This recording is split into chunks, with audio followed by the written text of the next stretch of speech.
Ini salah satu cara membuat pakan domba dengan model pakan lengkap. Artinya pakan yang sudah dilengkapi mulai dari sumber serat itu ada dari hijauan, tadi ini rumput yang digiling, dan memanfaatkan jerami. Nah biasanya para petani dan peternak selama ini jarang yang menggunakan jerami sebagai pakan ternak domba, apalagi kambing. Jadi sumber serat itu antara lain ada dari rumput yang dicacah, kemudian dari jerami padi kering yang juga dicacah dengan mesin chopper atau mesin berkaca tadi. Dan ada sumber serat lainnya yang murah meriah itu juga limbah. Ini adalah kulit kacang. Kulit kacang ini limbah yang biasanya dibuang dan ini enggak banyak dipakai, tapi biasanya hanya dibakar. Nah, tapi ini kita manfaatkan, ya. Ini sebagai sumber energi. Di sini kita memanfaatkan tepung jagung giling dan juga dedak padi. Luar biasa lah. Ini salah satu teknologi yang mudah, ya, mempunyai nilai nutrisi yang cukup tinggi karena memanfaatkan limbah-limbah tadi, dan ini dengan teknik fermentasi. Ya. Nah, fermentasinya itu menggunakan tambahan mikrobia. Nah, di sini diberi nama biofit, itu mikrobia selulolitik yang dia bisa mencerna serat-serat tadi yang kualitasnya tidak bagus menjadi bahan pakan yang bagus.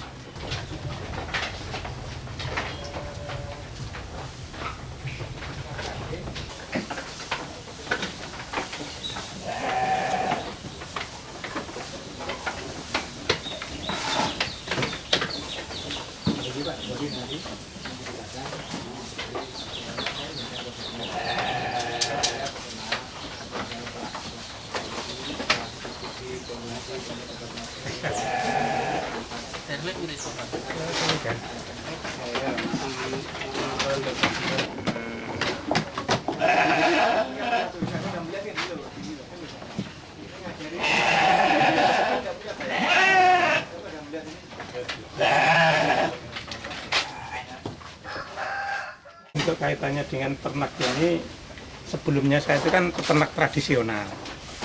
Peternak tradisional itu melihara 10 itu sudah kewalahan. Jadi sering kita bermasalah dengan pengadaan rumput.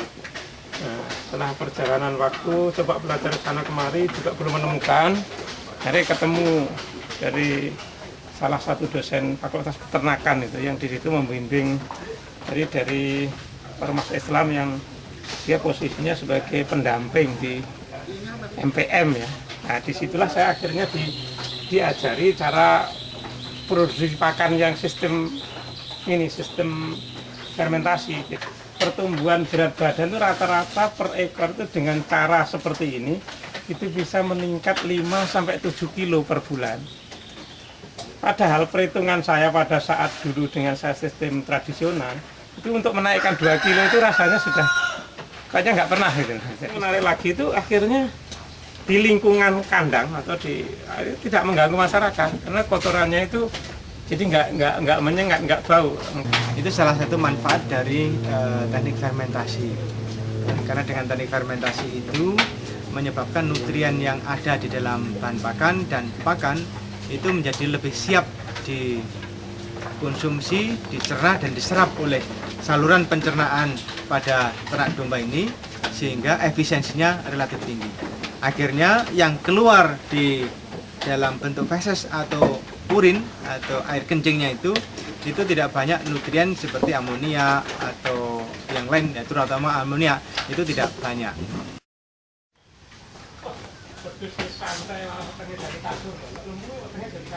Jadi di kandang ini kita bikin miring supaya semua kotoran itu turun ke bawah. Nah, terus yang paling pinggirnya kita bikin bentuk kalen, parit seperti ini. Arahannya untuk mengalirkan air kencing kepada di dalam drum-drum yang sudah kita persiapkan. Nah, setelah itu air kencing masuk sini, maka kita kumpulkan ke drum-drum besar untuk kita proses menjadi pupuk cair dari urin kambing gitu. Ini jadi pembuatan pupuk cair dari bahan utama kencing kambing. Kencing kambing yang kambingnya sudah kita perlakukan dengan biofit itu sudah kurang baunya, jadi pupuknya juga nanti sudah sangat kurang baunya. Jadi dari kencing ini kita tambah biofit, biokom, kemudian kita tambah tetes dan kita tambah campuran antara bonggol pisang, kemudian air leri dan air kelapa dan tetes yang sudah kita proses kira-kira 2 minggu. Ini kita harapkan ya 2 hari 3 hari itu sudah bisa kita pakai untuk pemberian pupuk pada tanaman. Kalau dia lebih lama kan jauh lebih bagus.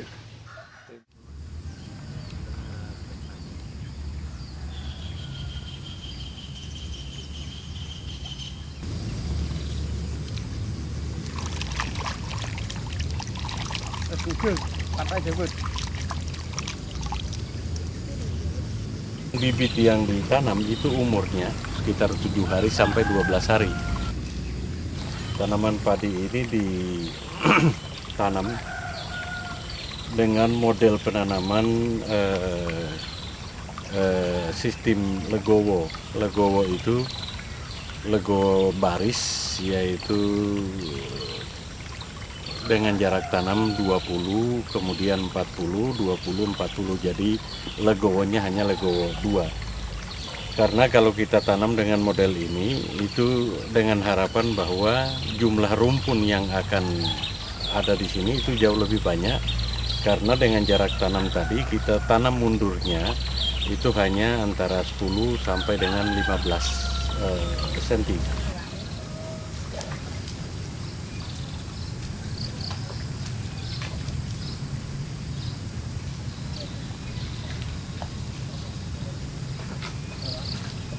Letakkan tidak perlu terlalu dalam, cukup diletakkan aja di atas tanah.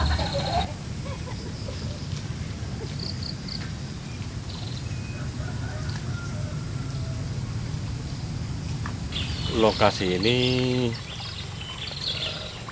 oleh MPM dan Pondok Pesantren Wirausaha ini dijadikan sebagai lokasi model pertanian terintegrasi. Yang terpenting di sini bahwa terintegrasi model pertanian ini itu peternakannya itu kotorannya dimanfaatkan sebagai pupuk. Jadi cukup dengan memanfaatkan kotoran ternak seperti itu, lalu disemprot sedikit dengan menggunakan perangsang tumbuh, itu sudah bisa menghasilkan produktivitas yang baik sekali.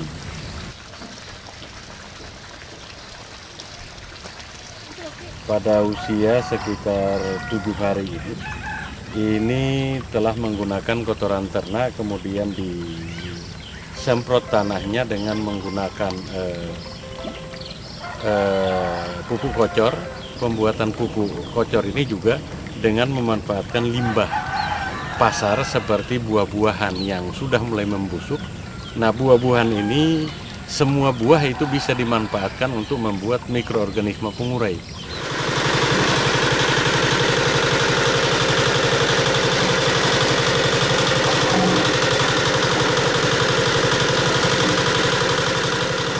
Lalu kita masukkan ke dalam satu wadah tong, begitu. Kemudian kita tambahkan pemanis. Pemanis ini kita bisa pakai gula pasir atau kita bisa pakai tetes tebu. Ya, ini sebagai makanan daripada mikroorganisme yang akan dimunculkan di sana. Nanti kira-kira setelah waktu kurang lebih 5 hari sampai dengan 1 minggu nanti, lalu ini telah menjadi mikroorganisme pengurai yang baik, lalu ini kita akan manfaatkan untuk membuat pupuk kocor. Caranya dari mikroorganisme tadi kita ambilkan beberapa liter, kemudian kotoran ternak seperti kambing, kotoran padat dan cairnya kita masukkan dalam satu wadah, kita tambahkan mikroorganisme pengurai ini. Dalam waktu kurang lebih sekitar 5 hari sampai dengan 10 hari, dia sudah akan menjadi pupuk kocor yang baik sekali, yang akan kita manfaatkan untuk lahan, baik tanaman yang ada di hamparan sawah maupun yang ada di pot atau polybag tadi.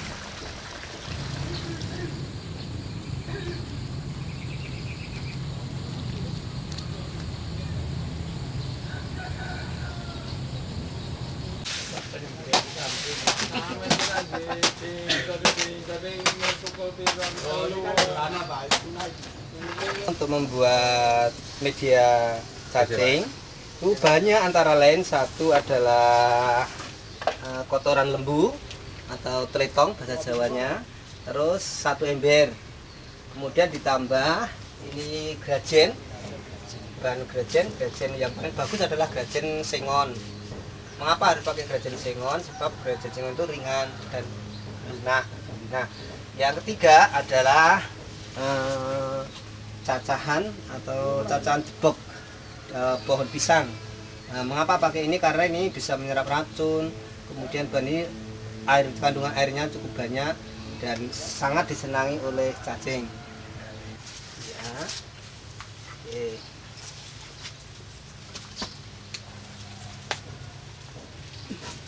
Media kita masukkan, kita ratakan tebal kurang lebih 20 cm. Diratakan Pak, ratakan rata ya, rata. Media sudah siap, kemudian sudah diratakan, sudah halus. Nah, baru kita siapkan cacing. Nah, inilah peneburan jenis cacing. Pelan-pelan saja Pak, ya. Ya. Ya. Diratakan ya, diratakan. Oke. Ya, ratakan. Ya. Ya, ya sudah rata. Oke, ya bagus. Oke, diratakan ya. Kalau sudah rata, coba ratakan ya. Kemudian kita tunggu sebentar. Oke, maka cacing akan masuk ke dalam media. Kalau medianya sudah bagus, cacing akan masuk ke dalam dan keadaan dia suka. Tapi nanti kalau medianya belum jadi, berarti cacing akan keluar pergi.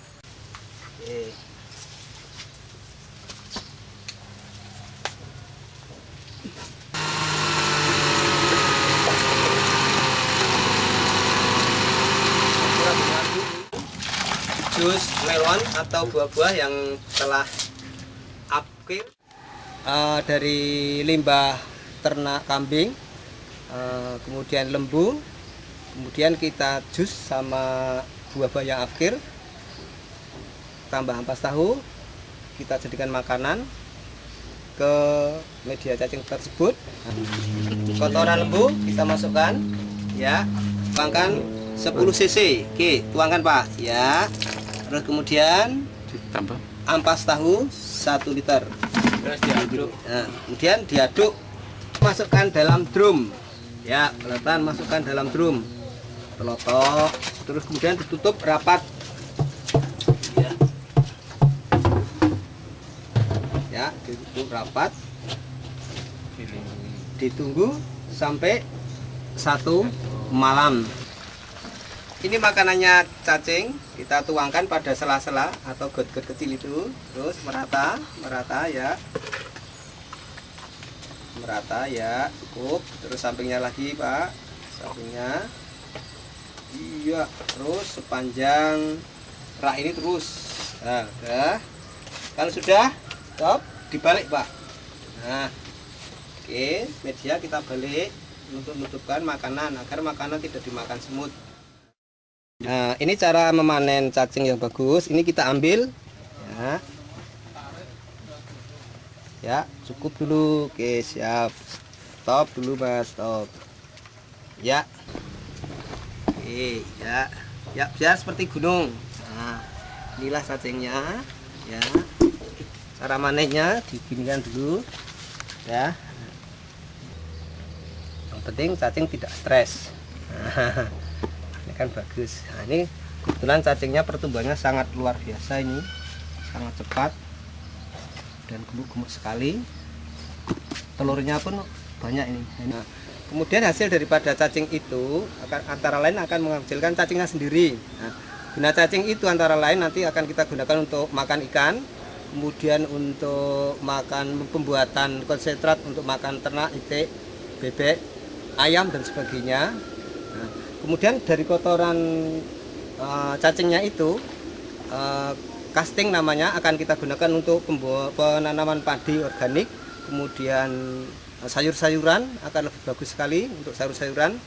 Nah, seperti itu, terus akan berputar seperti itu seterusnya.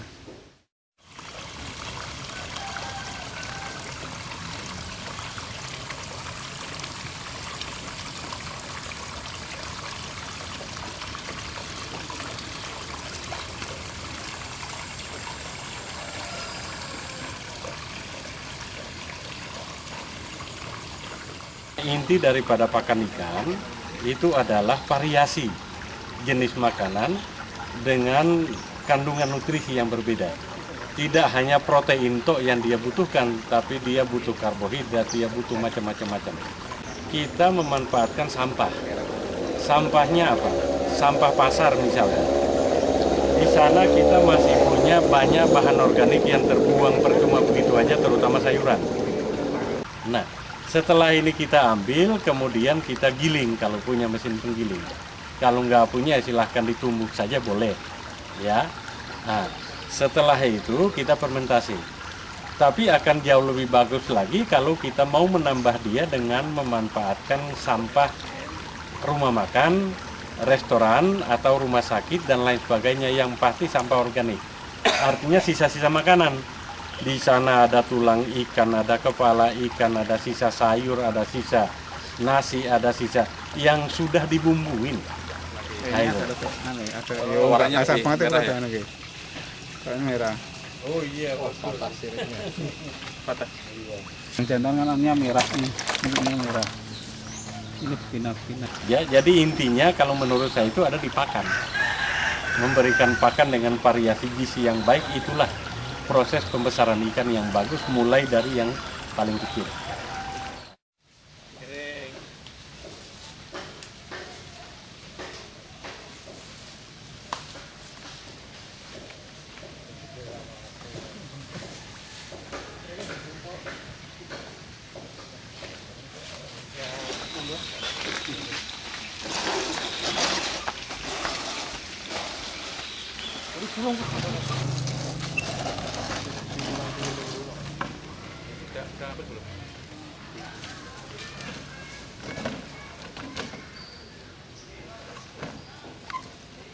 Sekarang kita mulai pembuatan pupuk kompos. Di sini kita akan membuat pupuk kompos dengan menggunakan biokom. Nah, biokom ini sebelum kita membuat pupuk kompos, terlebih dahulu kita membuat larutan atau formula biokom terlebih dahulu. Jadi cara membuat larutan biokom, 1 liter biokom atau 1 wadah biokom ini itu dicampurkan dengan 100 liter air dan ditambahkan dengan 1 kg gula atau tetes atau madu, ditaruh di dalam wadah seperti candi begitu, seperti tong yang ukuran 100 liter atau 125 liter, kemudian diaduk dan dibiarkan selama 1-2 hari. Nah, nanti setelah 2 hari nanti bisa dibuka dan formula biokom itu sudah jadi dan siap digunakan untuk membuat pupuk kompos.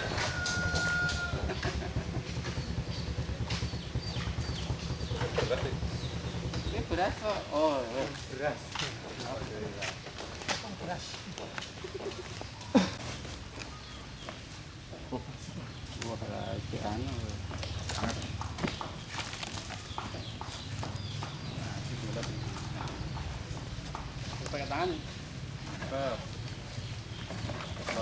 Ini menggunakan kotoran ternak sapi dan kambing dicampur dengan ukuran 1 kilan atau sekitar 20 cm begitu.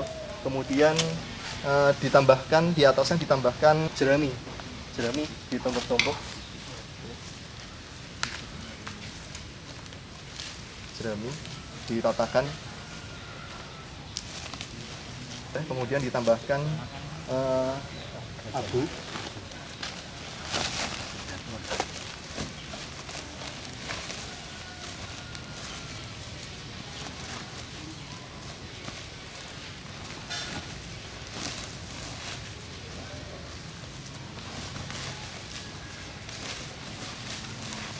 Kemudian ditambah cacing atau bekas cacing yang memiliki protein cukup tinggi.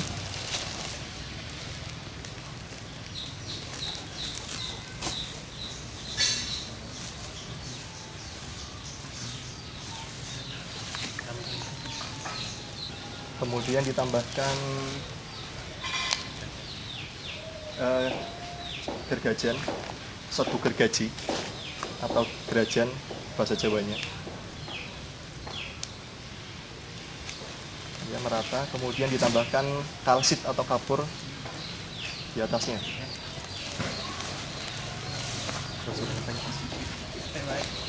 Disemprotkan dulu sebelum ditumpuk ya. Disemprotkan dulu merata. Kegunaan dari biokom ini untuk memfermentasi atau mendegradasi bahan-bahan organik yang tadinya berupa komponen-komponen kompleks menjadi komponen-komponen yang sederhana yang siap diserap oleh tanaman begitu. Setelah ditutup dengan terpal, nanti kita tunggu selama 21 hari, namun setiap 7 hari sekali nanti kita aduk begitu biar panasnya merata. Dan nanti kalau misalnya ada termometer, kita bisa pakai untuk mengukur suhunya. Biasanya kenaikan suhu pada minggu pertama sampai minggu kedua itu akan mengalami kenaikan yang drastis, sekitar 50-70 derajat. Ya, nanti setelah 21 hari atau hari ke-21, pupuk kompos siap digunakan ke lahan. Kan yang keluar dari perut ini itu kan semua yang keluar itu kan pasti membawa penyakit, karena itu limbah. Jadi setiap limbah itu pasti ada limbah. Jadi bagusnya itu di proses.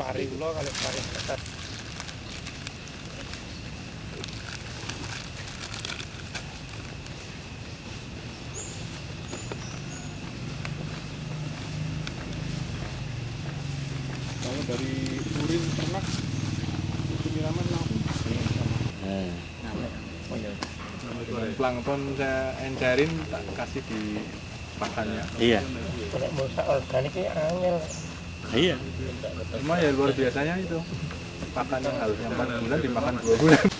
Jadi untuk mendukung sistem pertanian terintegrasi ini atau bahasa orang-orang kampus itu integrated farming ini, itu kita kemudian mencoba memanfaatkan setiap petak, termasuk di depan-depan rumah, depan kandang dan lain sebagainya, itu dengan menanam tanaman hortikultur. Ya, hortikultur di sini kita tanam tanaman sayuran, lalu kemudian ada istilahnya tanaman obat, lalu kemudian bunga dan lain sebagainya. Jadi di sini kita mulai dia dengan pengisian polybag. Isi polybag ini kita manfaatkan kotoran ternak yang ada, kemudian dicampur dengan tanah satu bagian, lalu dengan pasir satu bagian. Kita coba manfaatkan jerami sebagai mulsa. Karena fungsi mulsa itu sendiri, itu sebenarnya kita bisa pakai apa saja. Karena sifat dia kan menutup tanah, dia kan menghindarkan ini dari siraman air hujan yang kena langsung tanah. Kita siram dia dengan organik cair yang juga kita bikin sendiri sini.